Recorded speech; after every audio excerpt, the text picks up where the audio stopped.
छोटे भैया लक्ष्मण को साथ लेकर के मेरे प्रभु एक वृक्ष के तले बैठे हैं। कौल वीलों ने चारों तरफ से प्रभु को घेर लिया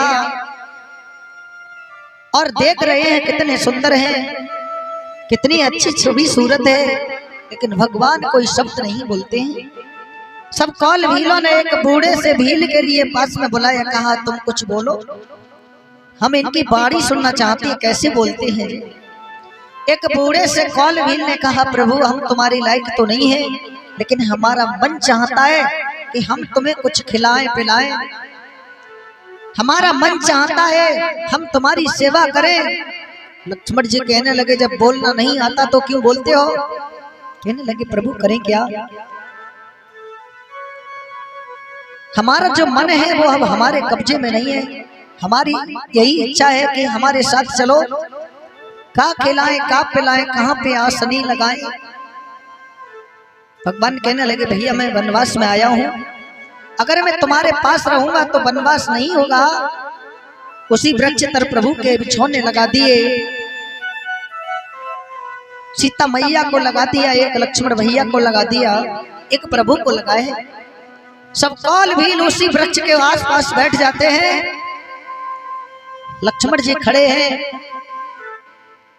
निषाद राज को ने कहा, भैया लक्ष्मण तुम भी विश्राम कर लो। तो उन्होंने कहा, मैंने 12 वर्ष के लिए प्रतिज्ञा की है कि जल, नींद और अन्न और नारी, ये 3 चीजें, नींद अन्न और नारी, 3 चीजों का त्यागन किया है। 12 वर्ष तक इनके लिए पास में नहीं आने दूंगा। रात्रि भर प्रभु ने कौल भीलों की वहां बस्ती में विश्राम किया। सुबह हुआ, 4 बजे हैं। लक्ष्मण को इशारा किया, लक्ष्मण कहो जानकी जी से चलें, अगर हम इनके साथ गए तो ये हमारे लिए छोड़ नहीं पाएंगे। सुबह के 4 बजे मेरे प्रभु मैया सीता लक्ष्मण को लेकर चले। वो सब कौल भील उन्हीं के पीछे चल दिए हैं, जा रहे हैं। काफी दूर जाने के बाद प्रभु ने पीछे को देखा तो एक रेला सा बना हुआ है। आंखें निकालते हुए प्रभु ने उन्हें डांटा। कौल भील कहने लगे, हम तो पहले ही कह रहे कि प्रभु के साथ मन चलो, ये हमें साथ नहीं ले जाएंगे। सब वापस लौटा दी। एक बात याद रखो भैया, हमारे तुम्हारे जो बैल होते हैं, बैल, उनके लिए हम खेत में ले जाकर हल जोतते हैं अमीन साहब, और शाम के लिए उस बैल के लिए पीठ पर रस्सी डाल के छोड़ दो तो वो सीधा घर के लिए चला आता है। परमात्मा और आत्मा का तो मिलन हमेशा के लिए है, और परमात्मा के पास जाने को कौन नहीं तड़पता। वापस तो लौट आए वे कौल भील, लेकिन अब उनका मन वश में नहीं है। नारियां जो हैं आपस में सोच रही हैं, कितने अच्छे थे, कितनी अच्छी छवि थी। कारण दुख इस बात का हुआ कि कोई जवाब नहीं सुना। कैसे बोलते हैं। एक नारी कहने लगी, बहना तब तो सब जने संग में तासे न लगा गए, अब तू और हम 2 जनी चले तो हो सके हमें संग ले चले। दूसरी कहने लगी, पागल हो गई है, हम लौट के घर आए हैं, तब तक ना जाने वो कहाँ चले गए होंगे। फिर कहने लगी कि धैर्य धीर कहे चलो देखी जाई, जहां सजनी रजनी रही है। अरे कहूं तो रुके होंगे, वहीं चल करके उनके दर्शन कर लेंगे। कहने लगी, तुझे वो रात्रि में मिल जाएंगे और तेरे से वो बात करेंगे। इतने लोगों में उन्होंने कोई शब्द नहीं बोला। फिर कहने लगी वो कि बहना आपस में तो कुछ कहेंगे, वो ना जाने कैसे बोलते हैं, ये तो मालूम पड़ जाएगा। ऐसे बतलाते बतलाते सुबह के 3:30 बजे, और उन नारियों को जैसे ही नींद आई, मेरे प्रभु वनवासी ने उन नारियों को स्वप्न में दर्शन दे दिया, और दर्शन करके धन्य हो गई, पर बोलती नहीं है। ना जाने बोल दिया तो उठ के चले जाए। स्वप्न में दर्शन दिया, प्रभु आगे को बढ़े। अत्रि मुनि के आश्रम पर पहुंचे। अनुसुईया मैया ने जाकर के सीता जी को चूड़ामणि दी है। अत्रि मुनि ने समझाया, प्रभु इस वन में भारी संकट आएंगे, धनुष बाण कांधे पर रखना, तरकश में बाण रखना, और आगे को बढ़े हैं। सब ऋषियों के दर्शन करते हुए आगे को चले हैं। भारद्वाज के आश्रम पर पहुंचे और कहा, प्रभु मुझे वनवास काटना है, 14 वर्ष के वनवास में आया हूं, मुझे कोई जगह बताओ। भारद्वाज ने कहा, आप तो कड़कड़ में हो, मैं क्या बताऊं, जब पूछते हो तो बताता हूं, आगे चले जाओ। पंचवटी नामक जगह है जहाँ 5 बट के वृक्ष एक जगह है, उसी जगह पर्णकुटी बना कर रहना।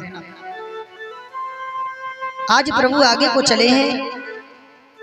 सुतीक्षण जो थे अगस्त मुनि का शिष्य, एक दिन अगस्त मुनि ने उसी सुतीक्षण के लिए अपनी कुटी से बाहर कर दिया और कहा, अगर तू मेरी कुटी में आना चाहता है तो पहले तू मेरे लिए परमात्मा के दर्शन करा देना। आज भगवान सुतीक्षण के द्वार पर पहुंचे, प्रभु के दर्शन किए और सुतीक्षण अपने गुरु जी के यहाँ के लिए भगवान को लेकर के चला। अगस्त के आश्रम पर पहुंचा, द्वार पर खड़े हैं। जो अंधेरों में पाले गए, दूर तक वो उजाले भये। जो अंधेरों में पाले गए, रमन भैया, दूर तक वो उजाले भये। एक जरा सी मुलाकात के कितने मतलब निकाले गए। जो कपूत होते हैं, एक दिन अमीन साहब वो बहुत अच्छे निकलते हैं। एक दिन तो वो था सुतीक्षण के लिए कुटी से बाहर कर दिया, और आज वो ही सुतीक्षण भगवान को लेकर के गुरु के पास खड़ा, जा करके कहने लगा, गुरुदेव प्रभु आए हैं। जिस शिष्य के लिए एक थोड़ी सी कोना भी नहीं था, आज ये कहा कि गुरुदेव प्रभु आए हैं। अगस्त मुनि का हृदय गदगद हो गया, और अगस्त मुनि ये चाहते हैं कि सुतीक्षण, अब तक तो तेरा किसी चीज पर राज नहीं था, लेकिन आज सब चीज पर तेरा अधिकार हो चुका है। जो अंधेरों में पाले गए, दूर तक वो उजाले भये। जिनसे घरों में उजाले भये, कोई घर से निकाले गए। एक जरा सी मुलाकात के कितने मतलब निकाले गए। अगस्त मुनि जैसे ही प्रभु के पास आए, दर्शन किया, जाने को तैयार हुए, तो सुतीक्षण कहता है, प्रभु मेरे गुरुदेव से कह दो कि इनके दिल में एक छोटा सा कोना और इस कुटी में छोटा सा कोना मिल जाए। देखिए, शिष्य गुरु से भगवान को मांगता है, लेकिन सुतीक्षण भगवान से गुरु को मांग रहे हैं। कहते हैं, गुरुजी से कह दो मेरे लिए इनके दिल में एक छोटा सा कोना और एक कुटी में छोटा सा कोना मिल जाए। प्रभु ने अगस्त मुनि की तरफ इशारा किया। अगस्त मुनि कहने लगे, समझ गया प्रभु, तुम ये कहना चाहते हो कि सुतीक्षण के लिए थोड़ी सी जगह दे दो, लेकिन आज मेरा दिल कहता है कि सुतीक्षण का हर चीज पर राज हो गया है।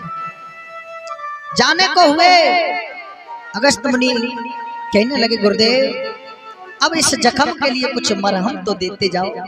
और क्या बोले हैं लला, दर्द दिल की दवा दीजिए मेरे प्यारे, दर्द दिल